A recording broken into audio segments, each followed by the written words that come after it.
And there's some pretty astounding examples of the two sides of the spectrum. I use this in the book, The Art of Spending Money. The Vanderbilt family was the richest family that the world had ever seen. Back in the 1800s, Cornelius Vanderbilt, if you adjust it for inflation, he had something like $500 billion was his net worth. And some of the other very wealthy families, the Carnegies, the Rockefellers, did a pretty good job at giving most of their money away to charity. The Vanderbilts basically said, we're going to give it all to our kids and our grandkids and our great grandkids. And their job is to live the biggest, most ostentatious life that you can possibly imagine.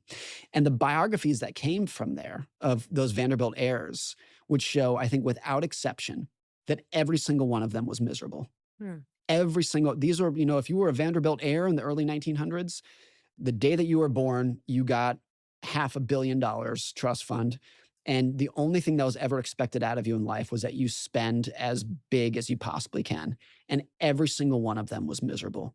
There's a book called Fortune's Children, written by one of the heirs. His name is Arthur Vanderbilt. And he talks about the history of his ancestors.